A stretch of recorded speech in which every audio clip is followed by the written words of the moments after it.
eu trouxe para vocês a definição de moral e ética. Então, entende-se por moral como uma expressão de normas de conduta daquilo que é considerado correto ou incorreto em um grupo social. Em um tempo determinado, ela é prescritiva, ou seja, responde em como eu devo agir. Porque a gente ouve muito em código de ética, ou isso não é moral, ou isso é imoral, né? E ética é uma área da filosofia, também chamada filosofia moral, que estuda os fundamentos racionais pelos quais uma determinada conduta pode ser considerada boa ou correta, ou má, incorreta. É indiretamente normativa, ou seja, ela responde em por que eu devo agir dessa forma. Então, quando a gente fala, está no código de ética, é como se estivéssemos explicando, né? Por que eu devo agir dessa forma? Está descrito lá. E tenho a minha moral porque a gente vai entender que nem tudo que eu devo eu posso, nem tudo que eu posso eu devo, e nem tudo que eu devo eu quero. Essa é uma definição que explica mais ou menos como as leis são criadas ou como as normas são criadas, que é baseado muito na moral e na ética, ou deveria ser assim pelo menos. Nenhuma sociedade pode existir se nela o respeito pelas leis não reinar em algum grau. Mas ainda mais certo é que para as leis sejam respeitadas, elas devem ser respeitáveis.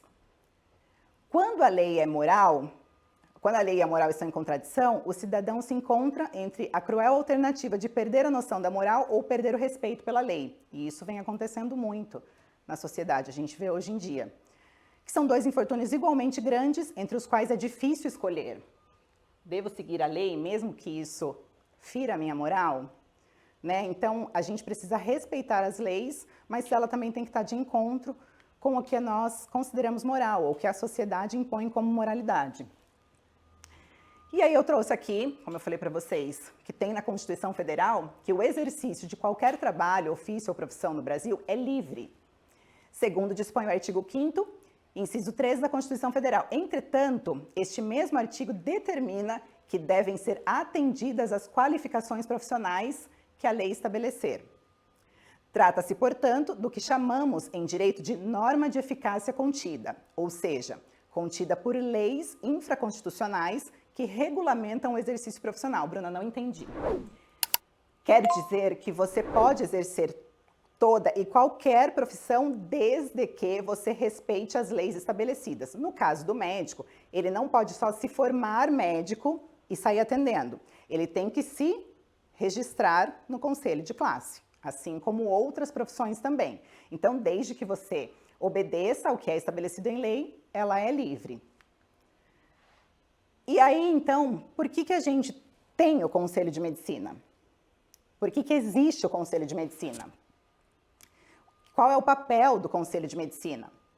O Conselho Federal possui sede no Distrito Federal, Brasília, e tem jurisdição em todo o território brasileiro. No entanto, em cada região atua em parceria com conselhos regionais, que aí é a diferença entre o CFM e o CRM dos estados. São autarquias com personalidade jurídica de direito público, possuem autonomia administrativa e financeira. O que isso quer dizer? Quer dizer que eles criam as próprias regras, eles têm o seu dinheiro próprio, então eles possuem autonomia administrativa, eles têm o poder de mandar na classe. E aí, gente, há uma grande confusão que eu queria explicar para vocês, eu trouxe aqui hoje, que é justamente o fato de pago o conselho de classe, mas ele não faz nada por mim. Quem de vocês já ouviu ou já disse essa frase? Todo mundo, né? Acho que todo mundo já falou, ele não faz nada por mim, eu tenho que pagar. Por quê? Porque ele não trabalha para você. O papel do conselho não é fazer nada por você. O papel do conselho é orientar, fiscalizar e disciplinar. Como é que ele faz isso? Através do código de ética, do manual de publicidade, dos guias, isso ele orienta. O nosso código de ética médica, para que vocês entendam como é que funciona, nós temos, dentro do código de ética, 26 princípios fundamentais, 11 normas disseológicas, que são os direitos, 117 normas deontológicas, que são os deveres, e 4 disposições gerais. Por aí, a gente já percebe como é que são feitos, como é que são criados, para que são criados. Para colocar os deveres e os direitos. Direitos mínimos, deveres máximos. Mas é assim que é composto, tá? O Conselho Federal, ele não trabalha para o médico, ele trabalha para a sociedade.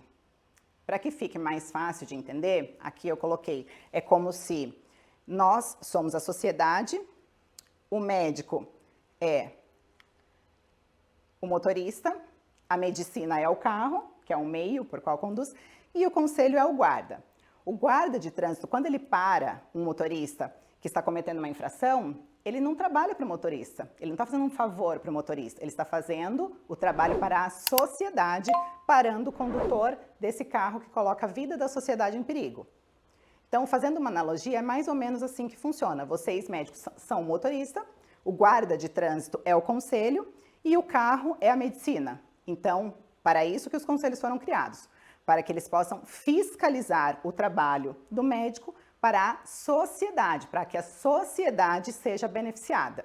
Em tese, é assim que funciona. E aí, ainda nessa analogia, por que é que eles têm que ser, então, fiscalizados, né? Por que tem que existir? Porque também existe o médico profissional que age com dolo, que é a vontade livre e consciente de prejudicar o paciente. Existe a culpa, né, que é expressa o comportamento irresponsável do médico em seus deveres elementares, o que poderá levar à caracterização de imperícia, negligência ou imprudência, que também precede a culpa. E aí, dentro disso, quando é que então que o médico é imprudente, trazendo para essa analogia? É como se fosse aquele que, sob chuva ou neblina, corre. É aquele que dirige depressa demais para as condições do caminho do veículo. Levem isso para a medicina. Negligência é o motorista que se esquece de algum dever básico ao dirigir, como acender os faróis à noite.